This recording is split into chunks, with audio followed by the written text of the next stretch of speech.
Coming up on this week's show, Suzanne Brockmann returns to tell us how she made sure her son could see himself in her books. Welcome to the Big Gay Fiction Podcast, the show for readers and writers of gay romance fiction. If you can read it, write it, watch it, or listen to it, these two guys are going to talk about it. Now, here are your hosts, Jeff Adams and Will Knaus. Welcome, everyone, to episode 102 of the Big Gay Fiction Podcast. I'm Jeff from JeffAdamsWrites.com. And I'm Will from WillKnaus.com. This week's episode is brought to you in part by listeners just like you. We'll have a little more information on how you can help support this show in just a few minutes. Welcome back, sir. Welcome back to you. How are you? I'm good. Another week, another show. Woohoo! So, before we actually get started this week, we do want to take note of something that happened in the past week. News came out on September 12th that LGBTQ rights activist Edith Windsor had passed away at the age of 88. Now, for those who don't know, Edie worked passionately and tirelessly throughout her life to support the LGBTQ community and fought tenaciously for LGBTQ rights. In 2013, she famously paved the way for marriage equality with her victory in the United States Supreme Court when it struck down Section 3 of the so-called Defense of Marriage Act, allowing same-sex couples to have the benefits and protections of marriage deserved under federal law. The most poignant legacy that Edie leaves behind is that of love and dignity. And that's very much demonstrated by Edie and Thea Spire's 42-year engagement. Thea proposed to Edie in 1967 with a circular diamond brooch rather than a ring, which would allow Edie to avoid questions about the engagement in her workplace.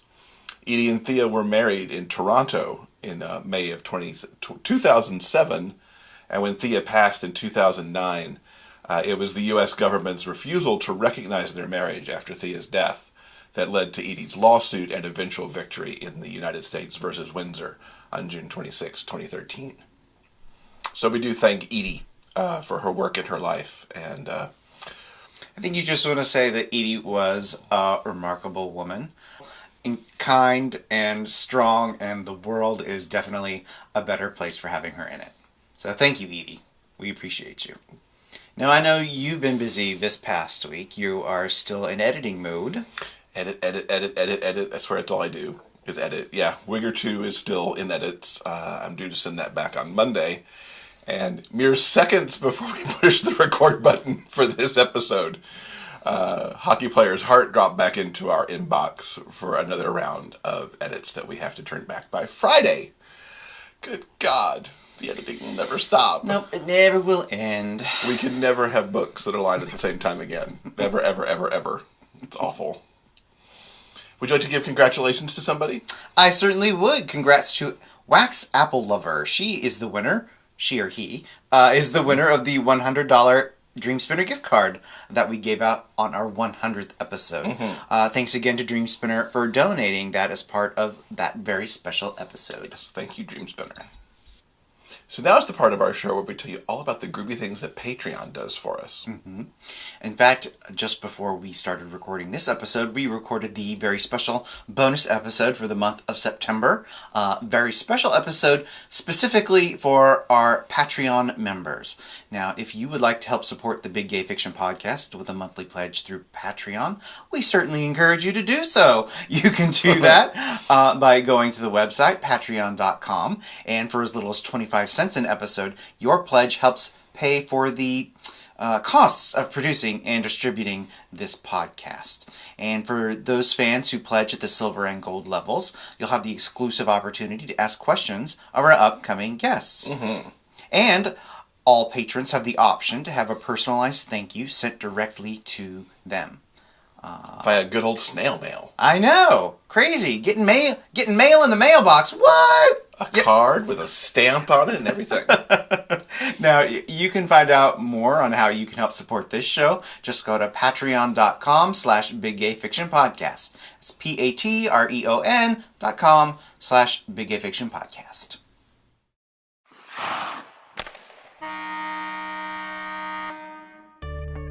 Hockey players Simon Roberts and Alex Miller never could have known that the moment they first kissed, they were embarking on the love of a lifetime. The Hat Trick box set is their love story, as told by Simon, beginning their senior year of high school through college graduation and beyond. From the insecurity of coming out to mentorship of gay youth. For Simon and Alex, it's always about love, family, and hockey. The box set includes 3 full-length novels and 3 short stories in one easy-to-download ebook. Get yours today at Amazon.com and other online retailers. Now, this past week, you sampled a brand new podcast. I did. It's one of those things that just ended up in the mailbox, much like books do periodically. The Love and Luck podcast is a fictional radio play told via voicemails. We learn about Kane and Jason and the story of the love that blossoms. The first show actually is their phone messages back and forth to each other after the first night that they went out, which is kind of fun. Now, the official blurb on this podcast is that this is the story of 2 men who fall in love, learn that they have magic powers, and use those powers to support and protect their community. It's made for people who like healthy relationships and happy endings. And don't we all like happy endings for our romances? Love and Luck's goal is to bring a few minutes of warmth and happiness to listeners once a week. Now, I got the opportunity to listen to the first 4 episodes, and these are very nice little nuggets. I think the longest episode was around 10 minutes. So you get just a snippet in each episode of these guys and their burgeoning relationship. I haven't gotten to the magic powers part yet in the first 4 episodes, so I don't know where that's going. But the chemistry between Kane and Jason is so adorable in these emails as they go through, like, I feel bad that I'm, only listening to your voicemails, but I really like getting the voicemails. It's like finding a package from the post on your doorstep, and you get to open it and hear what it says and stuff. In the early days of the relationship, we find out that one loves to go clubbing, but another one loves cake. I would rather stay home and have cake. The back and forth is adorable, and I wasn't sure how I would like the voicemail back and forth that they have, but it's really quite adorable, and it's really quite ingenious to me as a storytelling device, how they worm the certain character. You learn stuff about them through these voicemails that you would expect just to get out of narrative somewhere, but it's actually being told to you in the context of a voicemail, and how smoothly and easily that works without sounding stilted. So kudos on the writing for that as well. The podcast was created by Aaron Kyan, might be how you pronounce that. Sorry if I butchered that. Who also voices Jason on the show. He is a queer, disabled trans man who lives in St. Kilda, which is actually where most of the podcast takes place down in Australia. And he lives with his partner and co-producer Lee. Aaron created the show as a writing exercise initially for stress relief and as a power fantasy. So, fun on that. Love and Luck premieres this coming Tuesday, September 19th. The episodes are due to drop at 8 o'clock Australian time, which translates to 6 a.m. Eastern time and 11 a.m. in the UK. It's due to be out on all the major podcasting outlets, and the first 3 episodes will drop this Tuesday. So I've only heard one more than the rest of you have the opportunity to hear. Check it out. It's really fun, and I want to try and get Aaron on the show to talk about how he went about creating this story that's structured in a very different way from how we're used to getting our gay romances, because they're just different narrative style, which fascinates me as an author as well. So yeah, check it out. You can get more on the show at loveandluckpodcast.com. And then, of course, we'll put that in the show notes as well. Cool. Yeah. Now, not too long ago, we sampled a new movie that we want to recommend and tell you all about. It's called Handsome Devil. It is an Irish film that came out last year, and it is essentially a gay coming of age sports story. It kind of mashes all of those different subgenres together. And it is the story of Ned. Ned is our main protagonist, and he is the sort of out artsy kid at school who gets bullied and harassed by the other guys in school until one day he gets a new roommate. His name is Connor, and Connor is the tall, handsome, mysterious guy who transfers in, and he is actually an incredibly good rugby player, and he is the one guy who can save the school's rugby program. I love this movie to pieces. I think it's really well done. And it is, as I mentioned before, it is primarily a mashup of different movie subgenres and tropes that we've all seen, 100 times.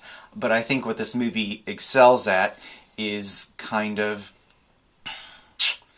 maybe not necessarily presenting them in a new way, but presenting them in a very heartfelt way. Mm-hmm. Thanks in part to the performances from the two main actors who play Ned and Connor. The movie also primarily deals with their sort of their friendship and how they both seem so very different, but they are actually far more alike than they could have originally imagined. Mm-hmm. And also there are themes of finding your own true voice and speaking out with honesty and clarity. You mentioned there's also actually an English teacher who encourages all the boys to speak out with their truth voice. And unfortunately, this teacher can talk the talk, but he can't walk the walk. Yeah. Essentially. And you mentioned there are certain overtones of Dead Poets Society, without the tragic ending, of course. Yes. But I really love this movie an awful lot. It ends with the big rugby match, like sports movies usually do. And I really liked it an awful lot. I know that my summary just now was kind of all over the map. Can you clarify for the listeners at home? Can I clarify, as the one who often gives the worst descriptions ever? Oh, come on. What did you like the most about the movie?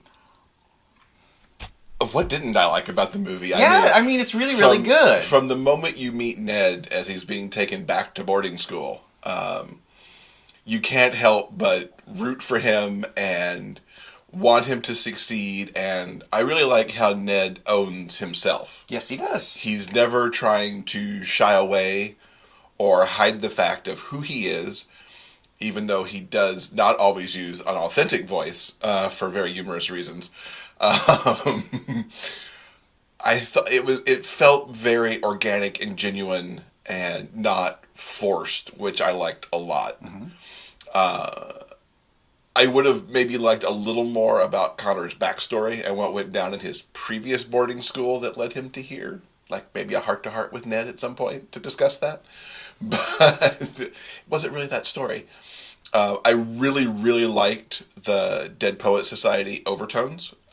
Dead Poets is one of my very favorite films because I had a strong English teacher like that. And to see one presented in this film, especially in such a sports-heavy film, because that is often... that struck me as a very U.S. sort of storyline, because especially when you look in the South, where sports rules and academics can occasionally take a backseat for the athletes. So I like that dynamic between the English teacher and the rather insane rugby coach, who was also really hot at the same time. You just liked his Irish beard. I did like his Irish beard. That's very true. I think what was most remarkable about this particular movie is that unlike other school-based coming-of-age romances like Beautiful Thing or Get Real, there is no romance in this particular film between Ned and Connor, who are the only two gay guys at school. It's really about their friendship and navigating the truth of that and what it means to be a good, supportive friend. Mm-hmm. As I think that's what makes this particular movie so special. Yeah, there's not really a push to get them together as a couple. Nope. Maybe it goes that way after the film, but I think they stay good friends forever, personally. So yeah, highly recommend Handsome Devil, which is currently streaming on Netflix. Want to be among the first to know what's coming up on the Big Gay Fiction Podcast? Join the Big Gay Fiction Podcast monthly newsletter. As a subscriber, you'll get our exclusive coloring pages that you can download and color. You can even send us your artistic creations and we'll display them in our online gallery. Go to biggayfictionpodcast.com and sign up on the homepage. So among the comments we got from the 100th episode when we asked people what their favorite interview or moments were from that first batch of episodes, was a number of people picked the ones that we had with Suzanne Brockmann, Ed Gaffney, and Jason T. Gaffney talking about their collaboration. And we got to talk to Suze again just a few weeks ago and find out about her history. I love that interview that we did. Suzanne, as always, is a dream interview. She's always lovely to talk to. This time around, we talk about essentially her writer's journey and how she's managed to create honest, truthful gay characters in her books, and how she sort of snuck them past the her conservative readership to make them some of the most beloved characters that she's created in her long-running series. We're welcoming back to the podcast New York Times best-selling romantic suspense author Suzanne Brockmann. Suze was last on the show alongside her husband Ed Gaffney and son Jason T. Gaffney in episodes 89 and 90, where they talked about the California comedy series that they work on together. This time out, we've asked Suze back to talk more about her career and her longtime goal to make sure her son can see himself in her books. Welcome back, Suze. Thank you. I'm happy to be here. So, do you want to go down memory lane before we start off and show off our Suzanne Brockmann collection? Yeah, I was just thinking that anyone who has been reading romance for any period of time most likely has at least one Suzanne Brockmann book somewhere on their shelf. When was your first book published? It came out in 1993. There you go. Yeah, You've been doing this a that's long time. So I thought we would take a quick look back, a little walk down memory lane. These are some of the books of yours that we have here on our shelves. The first one is, of course, All Through the Night. We'll be talking about Robin and Jules in a few minutes. Okay. This came out 10 years ago. Oh my gosh. Yeah. It's the 10th anniversary of All Through the Night. Amazing book, everyone. We're going to be talking about this a little more in depth in a few minutes. Also, we have Infamous, a more recent cowboy book. Look at those forearms. Woohoo! That's a great cover.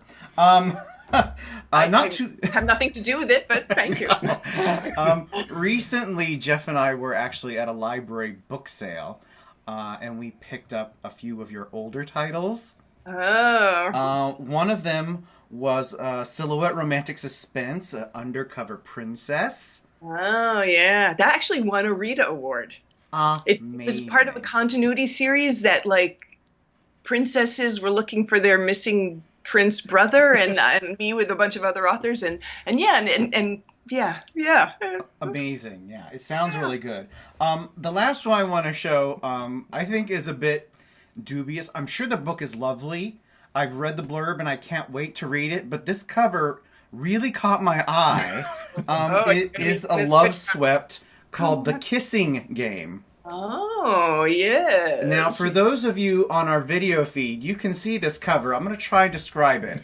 It has a sort of a grandma floral wallpaper border, and front and center is this black and white picture of a guy I assume is supposed to represent the hero. And he's not that bad looking, but there's something about the picture. He reminds me of the guy that comes in a frame when you buy one at Target. Yes. Funny about that, yeah. And I did a number of Love Sweps with similar covers, and that guy is way better than the guy who's smelling bad fish. No. Oh my gosh! But the book is called Forbidden, and man, there's he's either having intestinal distress or. There's bad fish. Oh my gosh. Yeah. That was back in the day, early in my career, where I would get the cover art and I would kind of gulp and say, "Well, thanks for the cover. Glad you're publishing my book." And so yeah. Back in the day, the grandmother is that one with the black and white picture. When I saw that, I'm like, it looked like somebody put like a Hollywood promo shot of some kind on it. Like, that's an actor going, yeah, for some movie.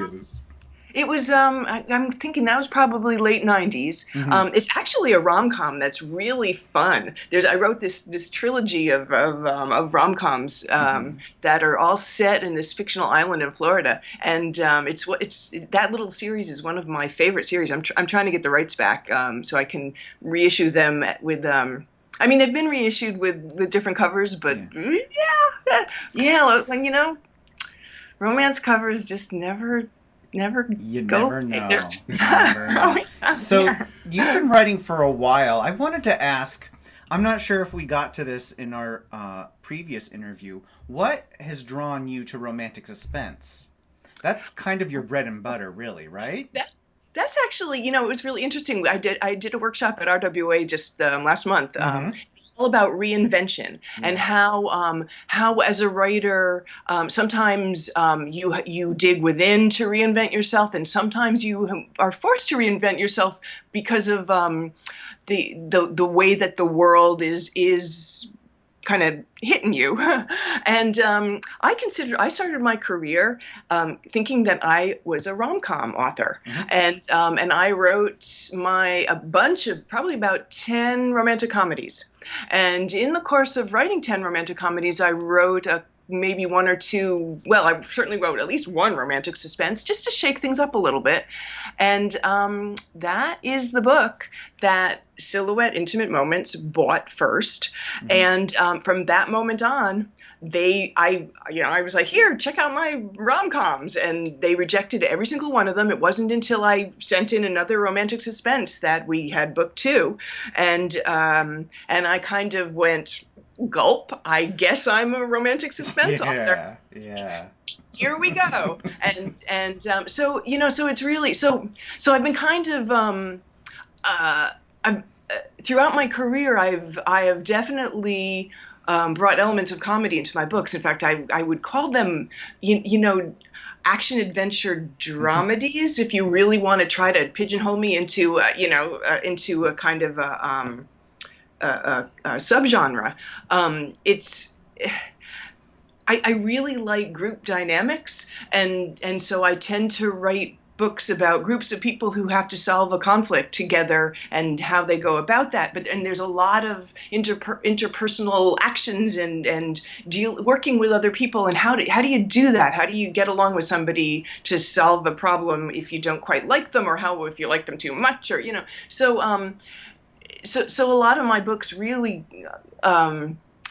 aren't really romantic suspense, but that's the genre that I kind of made my name in, and that's how they get presented and marketed by the publishers. So it's kind of interesting. Now you mentioned that it was 93 that you started, and of course you've got your book Future Perfect. And it was back then you were told that you actually couldn't have even a minor secondary character who was gay. That's right. I wrote the book, and it was set in a small town in Western Mass. My original title for the book is Bed and Breakfast, and it's about this young woman who runs a bed and breakfast, and she's a member of the community, and her best friend is the sister of the town sheriff, and the town sheriff happens to be a gay man, and he's got a partner, and he plays a small but pivotal role in this story. He's an on-page one-page character, and he's funny, he's witty, he's charming, he's all the things that he needs to be for the book. And in my initial revision phone call after the book was bought, it was the first book. It was bought by Meteor Publishing. Yeah, and Meteor Publishing. What is wrong with that name? Well, my book was the last book they ever published. They'd done hundreds of category romances before I sold to them, and but Harlequin Silhouette kind of crushed them and bought them out, and they stopped publishing. But yeah, my first book was their last book, which was, hey, publishing 101, right? But that initial phone call was just it was so weird, because here I was, okay, so what is it? It's probably 92. So I'm 32 years old. I'm this, young woman. My son is 7. He's clearly gay, because I see him, and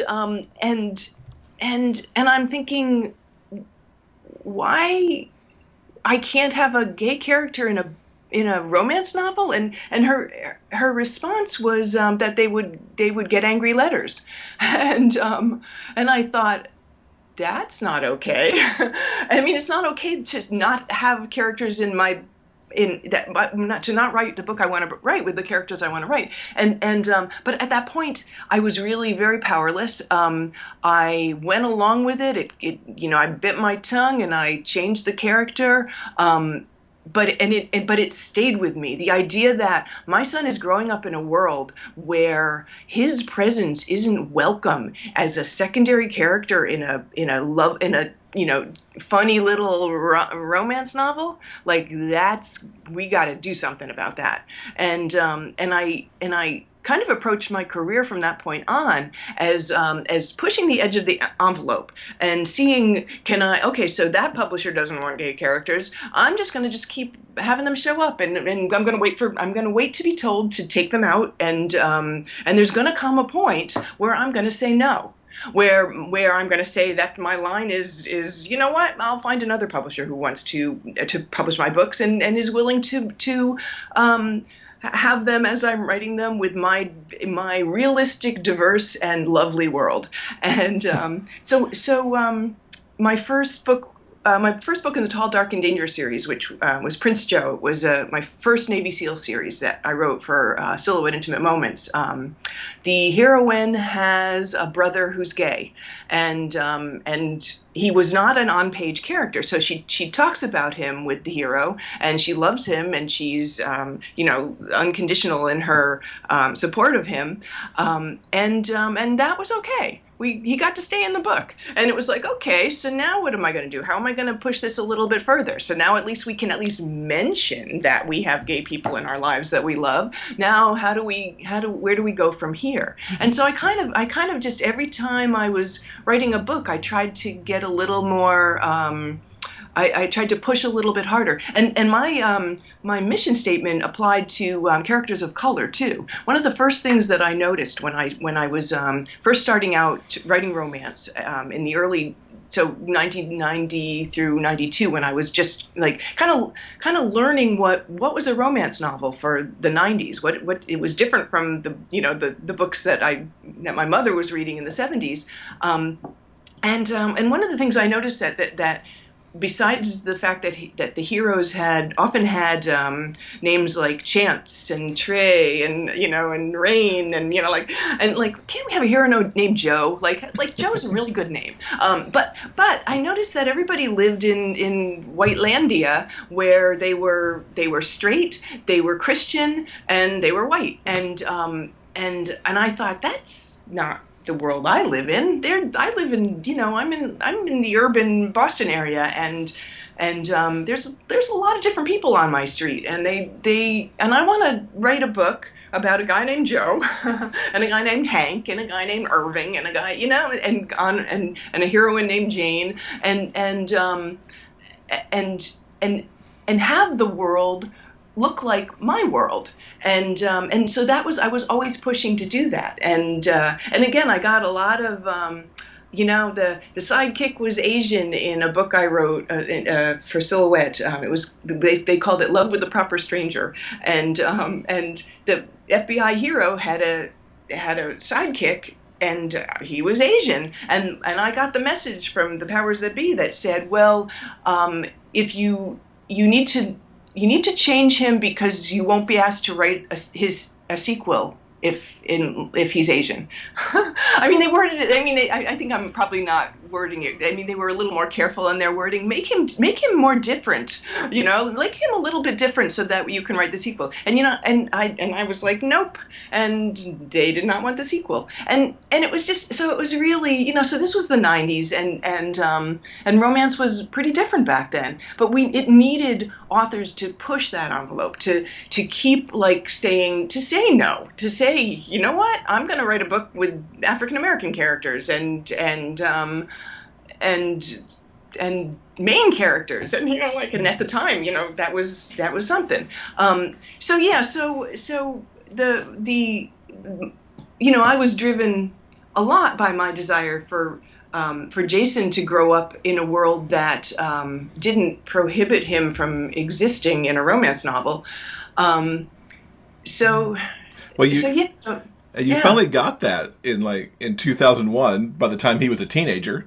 Although it was pretty interesting ground to be treading on, and I got really lucky. I connected with my editor at Ballantine Books when I started writing my Troubleshooter series, and she was completely on board for my diverse universe, and that support was really important. I didn't have to go into battle with every single book that I was writing just because of the whatever angry letters they imagined they were going to get, which is just. What was your genesis for Jules, who you introduced in Troubleshooters #2? Yeah, I knew that I wanted to write a character. I knew that, first of all, I was writing military romantic suspense, and I knew that my readership was incredibly, they skewed very socially conservative. And taking what I knew about my readers, I knew that they probably lived in parts of the country where being out was probably very dangerous. So they knew gay people, but they probably didn't know that they knew gay people. And what I decided to do was to write them a gay best friend. And I created Jules Cassidy and gave him to them, and created him.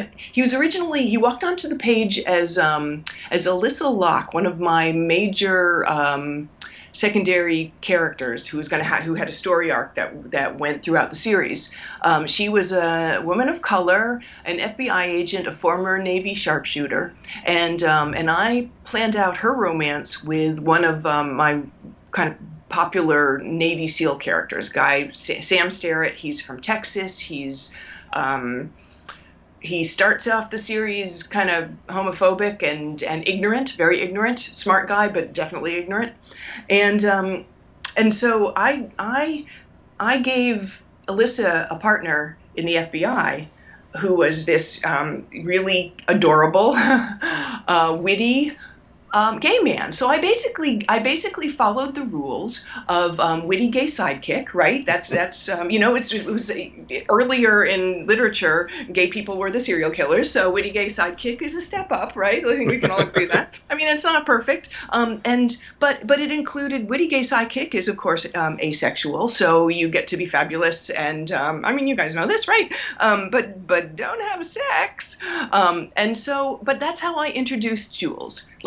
Very, very safe, and so in the first book that he's in, the Defiant Hero, he shows up. He's fabulous. He makes people laugh, and he meets the team of SEALs, and Sam reacts to him in a homophobic way, And Alyssa, then it creates a conflict between him and Alyssa, because Alyssa, so I kind of gave readers a choice of kind of characters to relate to. They could either be Sam with his, like, who's that scary gay guy? I don't know him. I need to be careful around him. I don't trust him. Or Alyssa, who is the, best friends with the scary gay guy. And throughout the series, I basically planned out my journey for Jules and Sam to become really good friends, because it's all about getting to know me, right? It's about become like not like putting a face to a stereotype and to killing the stereotype by the reality of, here I'm talking to a person. And so I let Sam take that journey in real time through the books. And so, for example, so in Defiant Hero, he meets Jules and he's like, scary gay guy, don't turn my back on him. All the stupid things that homophobes say when they meet somebody. But Jules is a incredibly skilled FBI agent. He's hero material. He's this incredible heroic guy, and he's a great partner to the SEALs in the SEAL team. And so throughout the books, the next book, it's Over the Edge. It's a takedown of a hijacked airplane, and Jules is on the scene again with Alyssa, and he and Sam have a moment kind of bonding over their affection for Alyssa, and their friendship starts to grow. And Sam finds out in that book that Jules has a live-in lover, and he gets to react to that. And it's like, oh, wait a minute. So Jules maybe isn't the asexual sidekick, but it's off page. It's nice and safe for the readers. And so then in the next book, we find out more about Jules, and we find out that we and Sam find out that Adam has left Jules and broken his heart, just like Sam's heart has been broken by Alyssa. And Sam has this moment of, oh, Jules really loved this guy, and it's something that he hadn't thought about before, about that being gay is about being a person and falling in love, and so I let my readers take the journey with Sam and learn about Jules. And throughout this journey, Jules is a skilled FBI agent who always saves the day. And if I needed to have a character come in, Deus Ex Machina, here I come to save the day, it was always Jules. It's like, and my message to the readers was, okay, here's this out gay FBI agent. Is he heroic enough for you yet? How about now? So, there are times for subtlety in our books, and there's times where you just like let it go with a sledgehammer. And so if you read the entire Troubleshooter series, Jules keeps showing up with the sledgehammer, and being that incredible romance hero who just happens to be gay. And so we progressed to the point, and so while I was writing these books, I was going out on book tours. I was doing the whole, the publisher was always sending me to Ohio. So I'd be in Middle America, in red states and conservative places, and I'd walk into the bookstore. We'd do a Q&A, and I can tell you it was so gratifying. Like one of the first questions I was always asked was, will we see more of Jules Cassidy in the next book?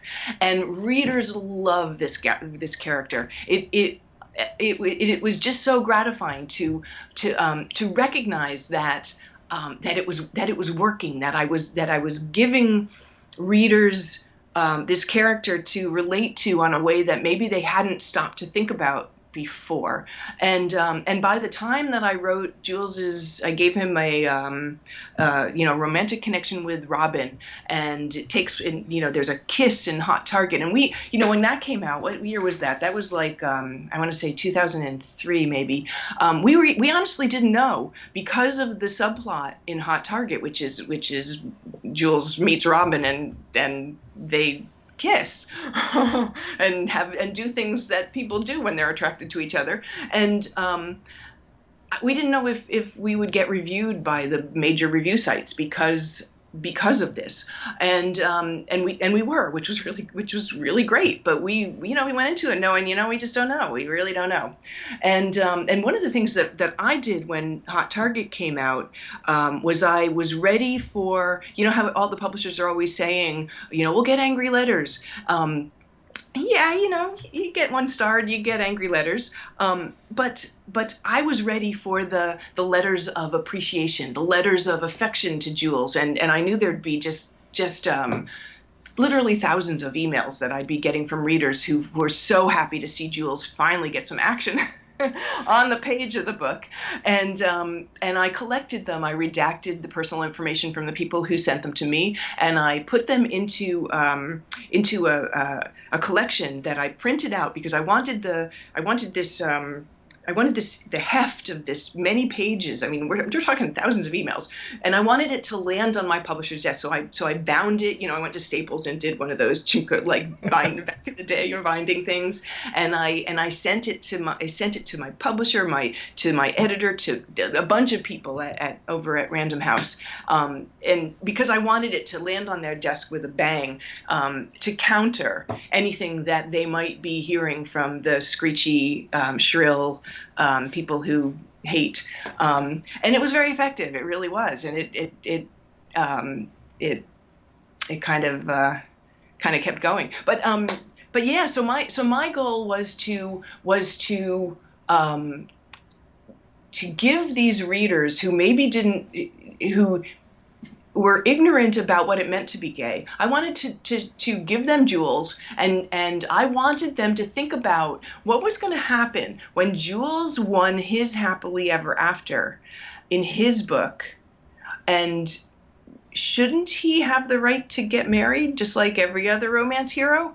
And yeah, the response was overwhelmingly positive from readers. The kind of standard email that I've gotten is, I never really thought about it before, and I never really gave it. I didn't think, and now I believe that everyone should have the right to be married, and it's just like, yes. And so that was extremely cool. It was, but the journey was carefully thought out, and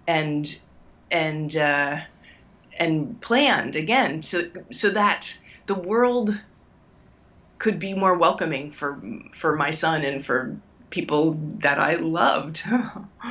So I have to ask about Hot Target, since that's the book where Jules and Robin got together. Did you approach that in any way differently than you would have a hero-heroine scenario and bringing man and woman together? Or did you write the scenes in the same way that you would have, so you weren't pulling punches with the audience? Well, remember that my mission statement was to change hearts and minds, and so I knew I had to tread really carefully and focus on the emotional rather than the explicit. For example, in Hot Target, there's not a sex scene between Jules and Robin. Would I have? Yes, I guess I did. I guess I did approach it differently, because so much of their story was Robin's realization that he is gay, and he's playing a gay character in a movie. He's exploring what that means as an actor playing a character, and he comes bumping up against his very real feelings for Jules, and so I was very careful throughout the process of writing these subplots to make sure that my readers stayed with me. The people who might be, who were maybe hesitant to think about gay people as equals, and because what I was really trying to do was to show that love is love is love is love, and focus again on the emotional sameness of the relationship. So I tread very carefully. It was the book that Jules and Robin first have sex is Force of Nature, and I definitely pulled the gauze over the camera lens for those scenes. And it was I got a lot of pushback from the readers who were ready for that, who were ready to read male romance, and I had to make a choice, and since my goal again was to bring people. I wasn't preaching to the choir. I was trying to change hearts and minds, and I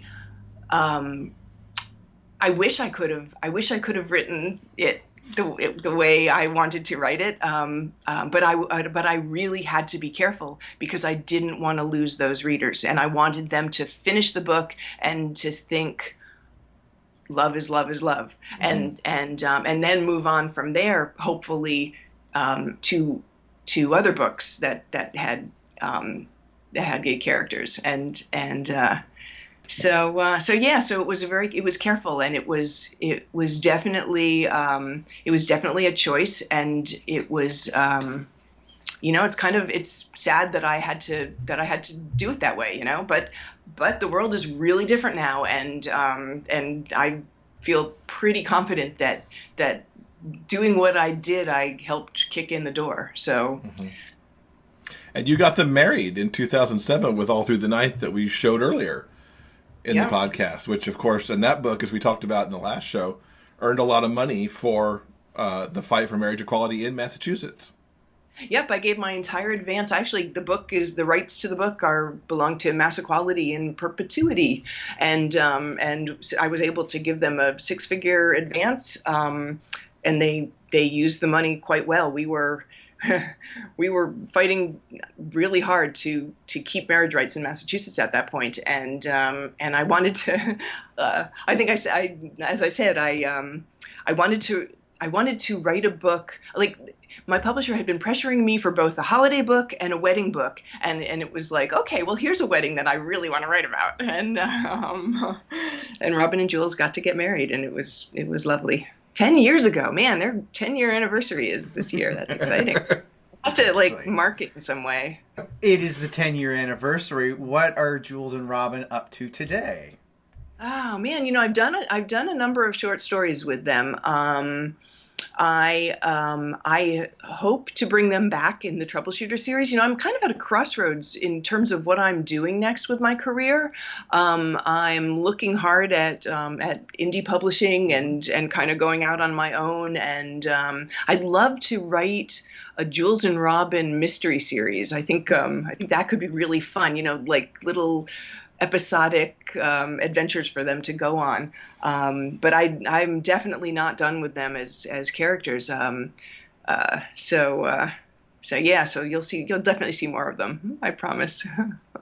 And speaking of Troubleshooters 19 came out a couple months ago. Yeah, it came in July. Yep. Yeah. So tell us what's going on in Some Kind of Hero, and there it is right there. Well, this is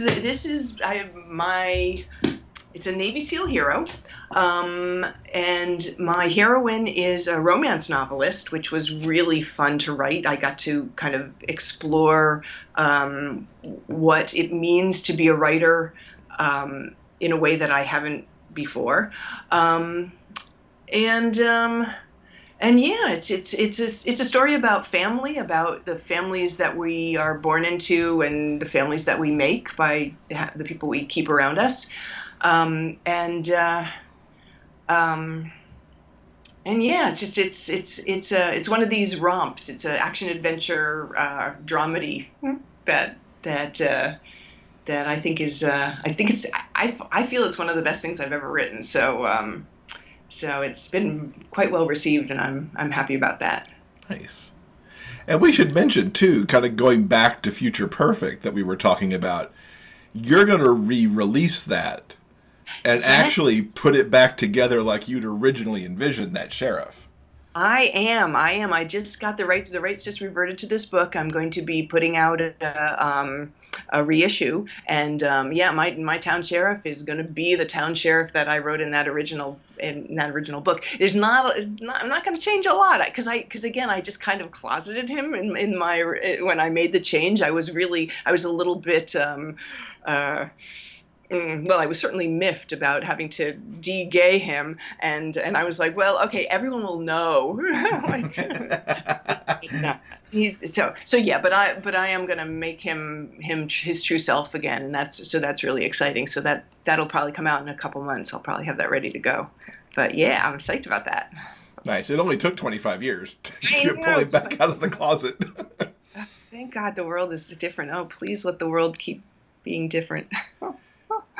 So, with Ed and Jason doing gay romantic comedies together, have you considered, I mean, you mentioned Jules and Robin perhaps having a mystery series as an idea. Do you see more gay romantic fiction in your future? Oh, absolutely. I have there's a story that I want to write. It's category romance-ish, but it's romantic suspense at the same time. I've got it pretty much all plotted out. The heroes, one is a police detective and the other is a bounty hunter, and there's a serial killer on the loose in WeHo, and he targets guys who look an awful lot like the bounty hunter. So I've got that story completely outlined, and I've been waiting for the right time to write it. But I would love to. I'd love to do that. Absolutely. Nice. And what's immediately coming up next? I know you're going to be helping Jason film a movie this fall. Yeah, analysis paralysis. Yep, we're doing that at the end of October. I'm kind of just feeling my way right now. I'm going to be doing I think I'm going to do a couple of troubleshooter short stories in the very near future, and think I'm going back and doing another installment in my Tall, Dark, and Dangerous series. That was my original Seal series for Silhouette, but I'll be indie pubbing that book. That's kind of what's on my schedule right now. I'm having a little trouble concentrating in the current world turmoil. So I know a lot of writers are. So it's tough. Cool. Well, Suzanne, thank you so much for coming back and hanging out with us and giving us a little of your history of bringing gay characters into the romance world. I think it's really important that mainstream authors push the edge of the envelope with in all ways, and just making the world more realistic in our books.